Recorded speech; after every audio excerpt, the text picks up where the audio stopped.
Book of Ecclesiastes.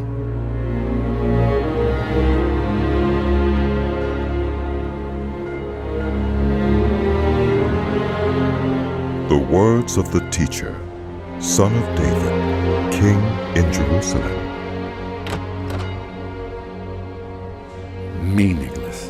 Meaningless, Says the teacher. utterly meaningless. Everything is meaningless. What does anyone gain from all their labors at which they toil under the sun? Generations come and generations go, but the earth remains forever. The sun rises and the sun sets and hurries back to where it rises. The wind blows to the south and turns to the north. Round and round it goes, ever returning on its course. All streams flow into the sea, yet the sea is never full. To the place the streams come from, there they return again. All things are wearisome, more than one can say. The eye never has enough of seeing, nor the ear its fill of hearing. What has been will be again. What has been done will be done again. There is nothing new under the sun. Is there anything of which one can say, Look, this is something new. it was here already, long ago. It was here before our time. There is no remembrance of people of old, and even those who are yet to come will not be remembered by those who follow them. I, the teacher, was king over Israel and Jerusalem. I applied my mind to study and to explore by wisdom all that is done under the heavens. What a heavy burden God has laid on the human race. I have seen all the things that are done under the sun. All of them are meaningless, a chasing after the wind. What is crooked cannot be straightened. What is lacking cannot be counted. I said to myself, look, I have grown and increased in wisdom more than anyone who has ruled over Jerusalem before me. I've experienced much of wisdom and knowledge. Then I applied myself to the understanding of wisdom and also of madness and folly. But I learned that this, too, is a chasing after the wind. For with much wisdom comes much sorrow. The more knowledge, the more grief. I said to myself, come now, I will test you with pleasure to find out what is good. But that also proved to be meaningless. Laughter, I said, is madness. And what does pleasure accomplish? I tried cheering myself with wine and embracing folly, my mind still guiding me with wisdom. I wanted to see what was good for people to do under the heavens during the few days of their lives. I undertook great projects. I built houses for myself and planted vineyards. I made gardens and parks and planted all kinds of fruit trees in them. I made reservoirs to water groves of flourishing trees.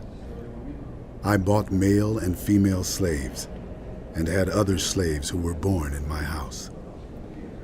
I also owned more herds and flocks than anyone in Jerusalem before me. I amassed silver and gold for myself and the treasures of kings and provinces. I acquired male and female singers and a harem as well. The delights of a man's heart. I became greater by far than anyone in Jerusalem before me. In all this, my wisdom stayed with me. I denied myself nothing my eyes desired. I refused my heart no pleasure. My heart took delight in all my labor, and this was the reward for all my toil. Yet, when I surveyed all that my hands had done, and what I had toiled to achieve, everything was meaningless. A chasing after the wind. Nothing was gained under the sun. Then I turned my thoughts to consider wisdom, and also madness and folly. What more can the king's successor do than what has already been done? I saw that wisdom is better than folly, just as light is better than darkness.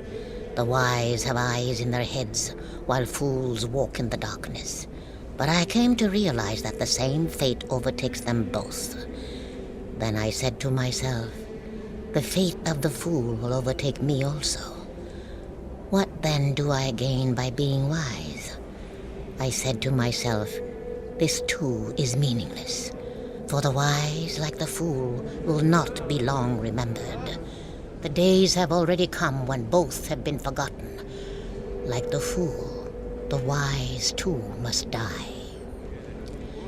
So I hated life, because the work that is done under the sun was grievous to me.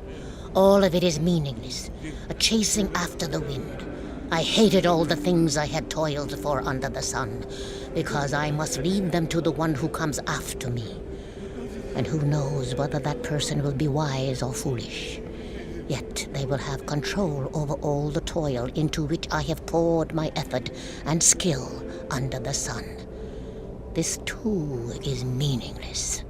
So my heart began to despair over all my toilsome labor under the sun. For people may labor with wisdom, knowledge, and skill, and then they must leave all they own to others who have not toiled for it. This too is meaningless and a great misfortune. What do people get for all the toil and anxious striving with which they labor under the sun? All their days their work is grief and pain. Even at night their minds do not rest. This too is meaningless. People can do nothing better than to eat and drink and find satisfaction in their toil. This too, I see, is from the hand of God. For without him, who can eat or find enjoyment? To the person who pleases him, God gives wisdom, knowledge, and happiness. But to the sinner, he gives the task of gathering and storing up wealth to hand it over to the one who pleases God. This too is meaningless, a chasing after the wind. There is a time for everything, and a season for every activity under the heavens. A time to be born, and a time to die. A time to plant, and a time to uproot. A time to kill, and a time to heal. A time to tear down, and a time to build. A time to weep, and a time to laugh. A time to mourn, and a time to dance. A time to scatter stones, and a time to gather them. A time to embrace, and a time to refrain. A time to search, and a time to give up. A time to keep, and a time to throw away. A time to tear, and a time to mend. A time to be silent, and a time to speak. A time to love, and a time to hate. A time for war, and a time for peace. What do workers gain from their toil? I have seen the burden God has laid on the human race. He has made everything beautiful in its time. He has also set eternity in the human heart. Yet, no one can fathom what God has done from beginning to end. I know that there is nothing better for people than to be happy and to do good while they live, that each of them may eat and drink and find satisfaction in all their toil. This is the gift of God. I know that everything God does will endure forever. Nothing can be added to it and nothing taken from it. God does it so that people will fear him. Whatever is has already been, and what will be has been before, and God will call the past to account. And I saw something else under the sun. In the place of judgment, wickedness was there. In the place of justice, wickedness was there. I said to myself, God will bring into judgment both the righteous and the wicked, For there will be a time for every activity, a time to judge every deed. I also said to myself, as for human beings, God tests them so that they may see that they are like the animals. Surely the fate of human beings is like that of the animals. The same fate awaits them both. As one dies, so dies the other. All have the same breath. Humans have no advantage over animals. Everything is meaningless. All go to the same place. All come from dust, and to dust all return. Who knows if the human spirit rises upward, and if the spirit of the animal goes down into the earth? So I saw that there is nothing better for people than to enjoy their work, because that is their lot. For who can bring them to see what will happen after them? Again I looked and saw all the oppression that was taking place under the sun.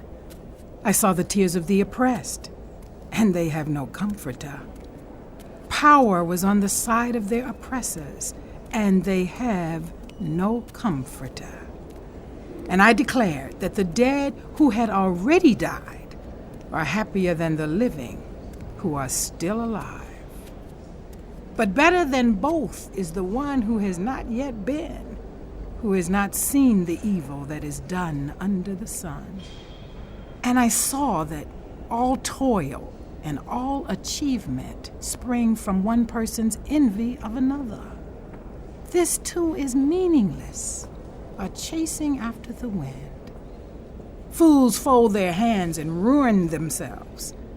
Better one handful with tranquility than two handfuls with toil and chasing after the wind.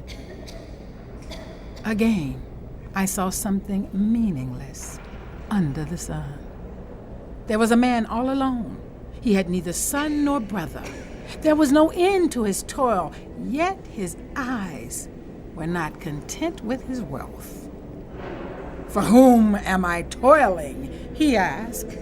And why am I depriving myself of enjoyment? This too is meaningless, a miserable business. Two are better than one, because they have a good return for their labor. If they fall down, they can help each other up. But pity those who fall and have no one to help them up. Also, if two lie down together, they will keep warm. But how can one keep warm alone? Though one may be overpowered, two can defend themselves. A cord of 3 strands is not quickly broken. Better a poor but wise youth than an old but foolish king who no longer knows how to heed a warning. The youth may have come from prison to the kingship, or he may have been born in poverty within his kingdom. I saw that all who lived and walked under the sun followed the youth, the king's successor.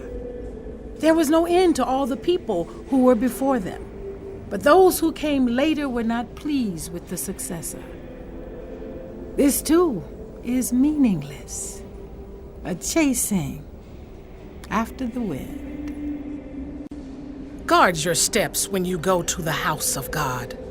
Go near to listen rather than to offer the sacrifice of fools who do not know that they do wrong. Do not be quick with your mouth. Do not be hasty in your heart to utter anything before God. God is in heaven, and you are on earth, so let your words be few.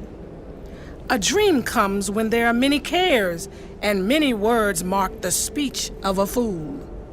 When you make a vow to God, do not delay to fulfill it. He has no pleasure in fools.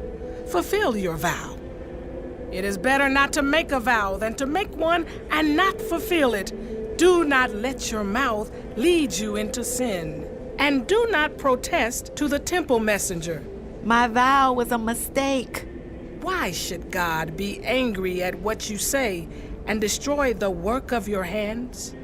Much dreaming and many words are meaningless. Therefore, fear God. If you see the poor oppressed in a district, and justice and rights denied, do not be surprised at such things, for one official is eyed by a higher one, and over them both are others higher still. The increase from the land is taken by all. The king himself profits from the fields. Those who love money never have enough. Those who love wealth are never satisfied with their income. This, too, is meaningless. As goods increase, so do those who consume them. And what benefit are they to the owners except to feast their eyes on them? The sleep of laborers is sweet, whether they eat little or much, but the abundance of the rich permits them no sleep. I have seen a grievous evil under the sun, wealth hoarded to the harm of its owners, or wealth lost through some misfortune, so that when they have children, there is nothing left for them to inherit. Everyone comes naked from their mother's womb, and as everyone comes, so they depart. They take nothing from their toil that they can carry in their hands.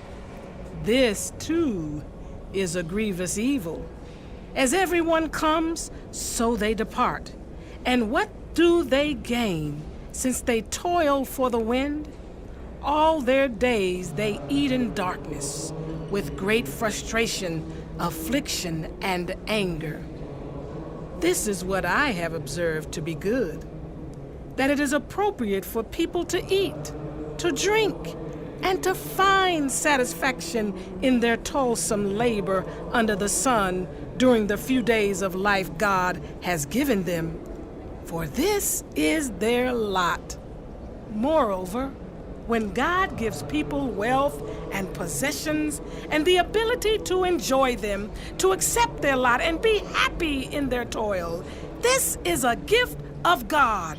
They seldom reflect on the days of their lives because God keeps them occupied with gladness of heart. I have seen another evil under the sun, and it weighs heavily on the human race.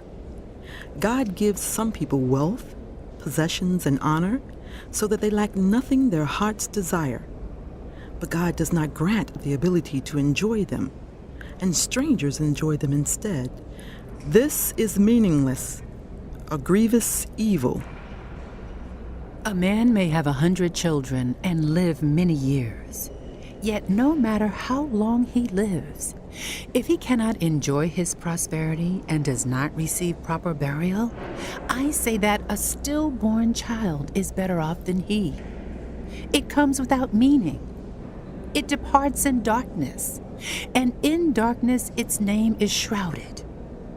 Though it never saw the sun or knew anything, it has more rest than does that man, even if he lives 1,000 years twice over, but fails to enjoy his prosperity. Do not all go to the same place? Everyone's toil is for the mouth, yet the appetite is never satisfied. What advantage have the wise over fools? What do the poor gain by knowing how to conduct themselves before others? Better what the eye sees than the roving of the appetite. This too is meaningless, a chasing after the wind. Whatever exists has already been named, and what humanity is has been known. No one can contend with someone who is stronger.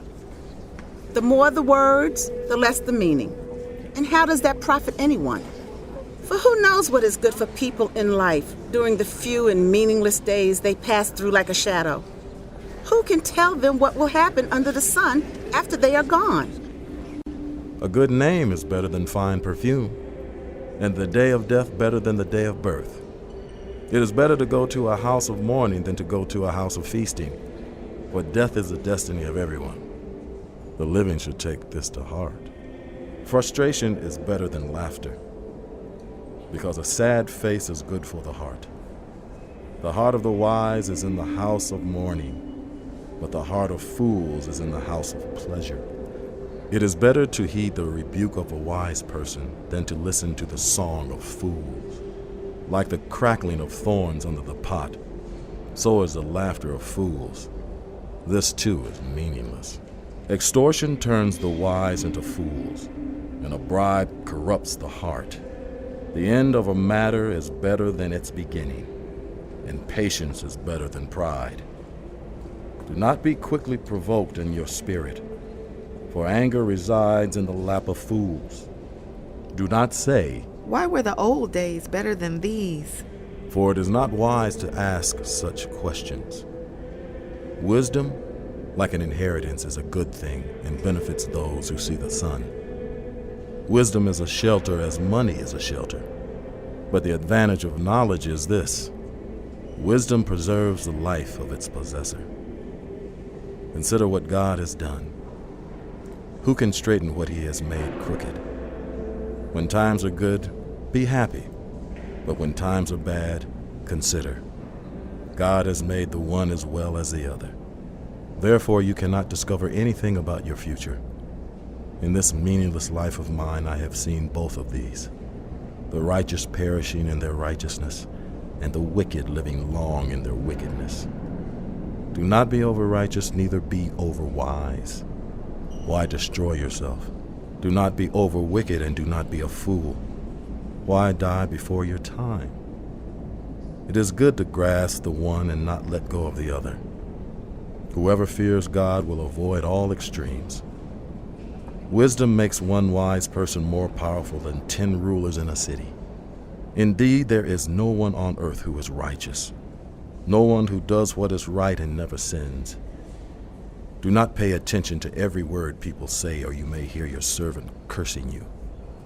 For you know in your heart that many times you yourself have cursed others. All this I tested by wisdom, and I said, I am determined to be wise. But this was beyond me. Whatever exists is far off and most profound. Who can discover it? So I turned my mind to understand, to investigate and to search out wisdom and the scheme of things, and to understand the stupidity of wickedness and the madness of folly.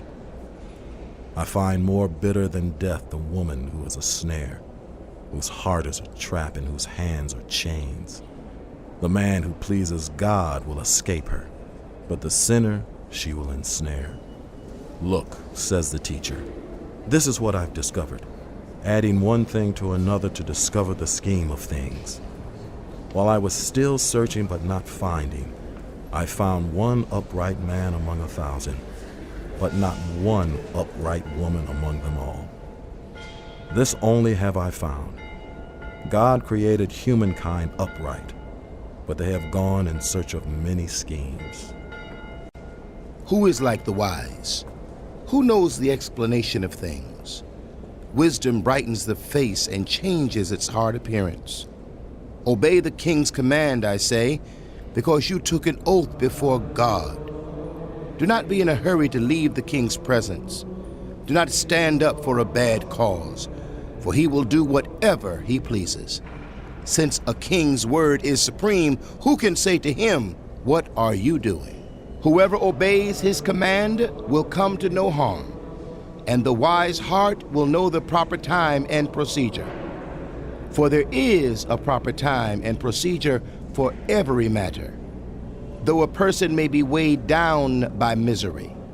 Since no one knows the future, who can say what is to come?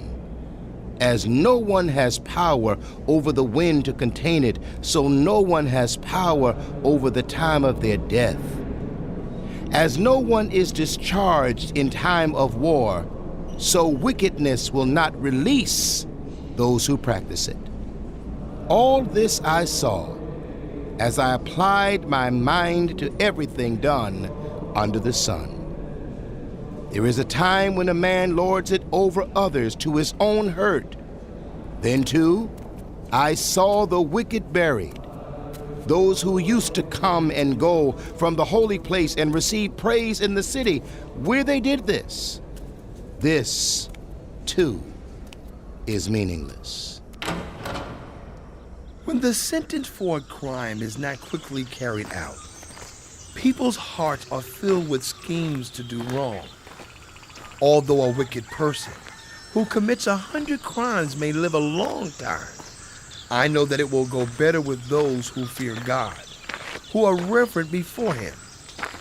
Yet because the wicked do not fear God, it will not go well with them, and their days will not lengthen like a shadow. There is something else meaningless that occurs on earth. The righteous who get what the wicked deserve, and the wicked who get what the righteous deserve. This too, I say, is meaningless.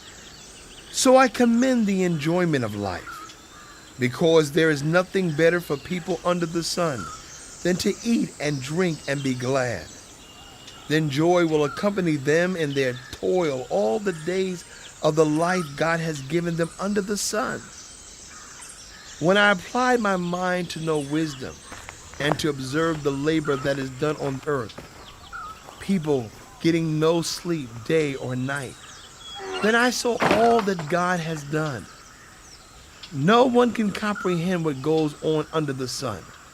People toil to search it out, but no one can discover its meaning.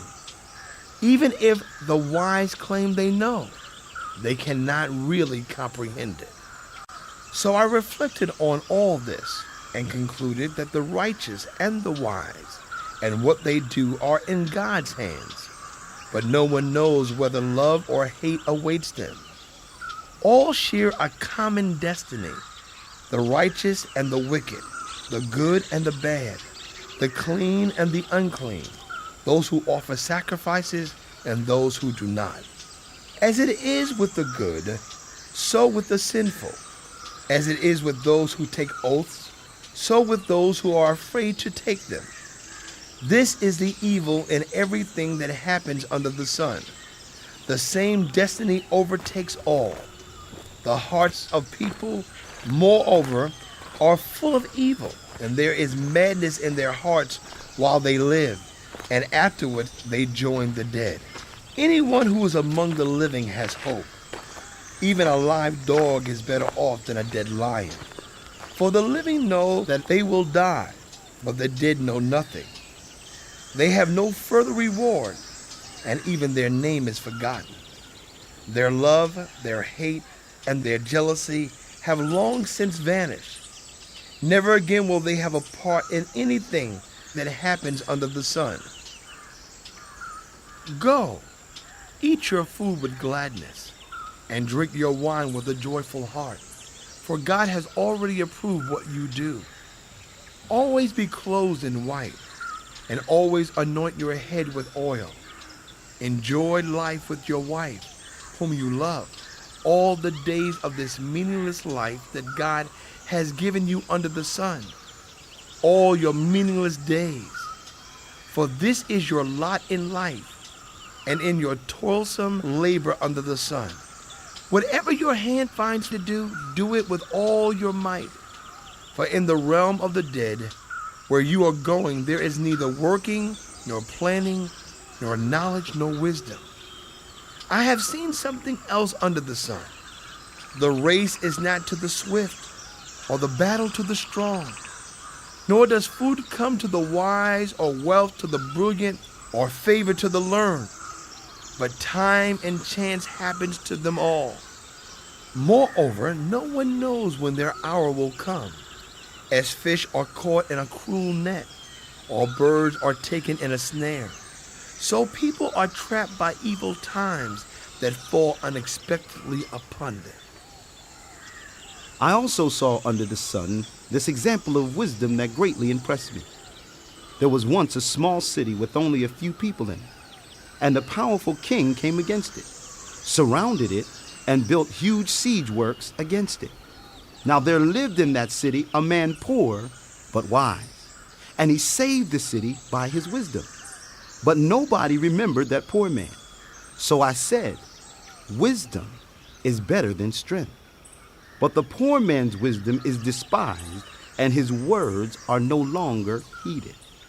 The quiet words of the wise are more to be heeded than the shouts of a ruler of fools.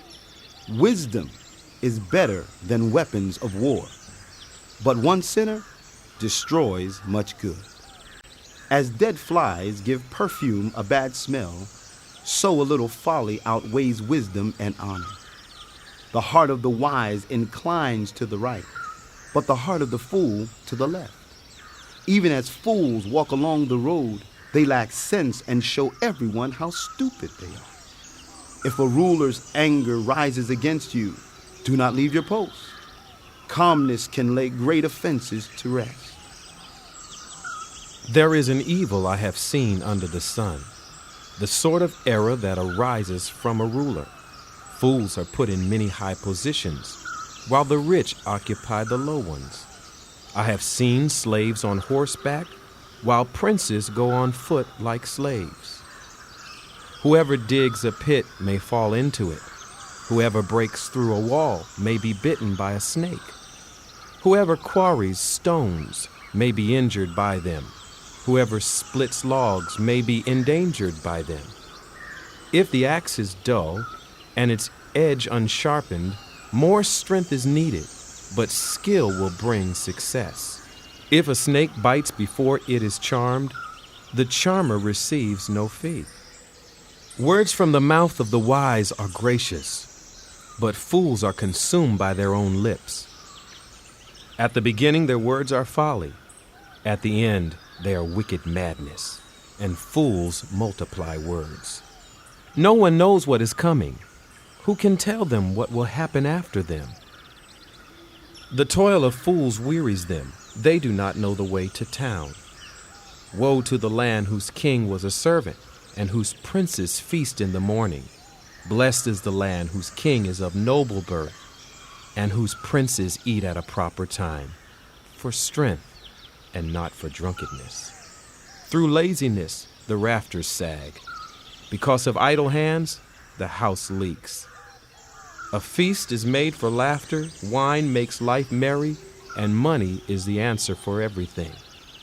Do not revile the king even in your thoughts, or curse the rich in your bedroom, because a bird in the sky may carry your words, and a bird on the wing may report what you say. Ship your grain across the sea. After many days, you may receive a return. Invest in 7 ventures, yes, in 8. You do not know what disaster may come upon the land. If clouds are full of water, they pour rain on the earth. Whether a tree falls to the south or to the north, in the place where it falls, there it will lie. Whoever watches the wind will not plant. Whoever looks at the clouds will not reap.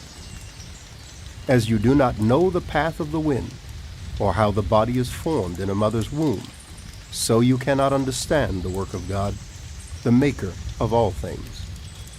Sow your seed in the morning, and at evening let your hands not be idle. For you do not know which will succeed, whether this or that, or whether both will do equally well. Light is sweet, and it pleases the eyes to see the sun. However many years anyone may live, let them enjoy them all. But let them remember the days of darkness, for there will be many. Everything to come is meaningless. You who are young, be happy while you are young, and let your hearts give you joy in the days of your youth. Follow the ways of your heart, and whatever your eyes see.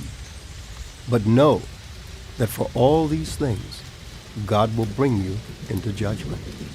So then, banish anxiety from your heart and cast off the troubles of your body, for youth and vigor are meaningless. Remember your Creator in the days of your youth, before the days of trouble come and the years approach when you will say, I find no pleasure in them. Before the sun and the light and the moon and the stars grow dark and the clouds return after the rain, when the keepers of the house tremble and the strong men stoop, when the grinders cease because they are few, and those looking through the windows grow dim. When the doors to the street are closed and the sound of grinding fades. When people rise up at the sound of birds, but all their songs grow faint. When people are afraid of heights and of dangers in the streets. When the almond tree blossoms and the grasshopper drags itself along and desire no longer is stirred, then people go to their eternal home and mourners go about the streets. Remember him before the silver cord is severed and the golden bowl is broken, before the pitcher is shattered at the spring and the wheel broken at the well, and the dust returns to the ground it came from, and the spirit returns to God who gave it. Meaningless, meaningless, says the teacher. Everything is meaningless. Not only was the teacher wise, but also he imparted knowledge to the people. He pondered and searched out and set in order many proverbs. The teacher searched to find just the right words, and what he wrote was upright and true. The words of the wise are like goads, their collected sayings like firmly embedded nails given by one shepherd. Be warned, my son, of anything in addition to them. Of making many books there is no end, and much study wearies the body. Now all has been heard. Here is the conclusion of the matter. Fear God and keep his commandments, for this is the duty of every human being. For God will bring every deed into judgment, including every hidden thing, whether it is good or evil.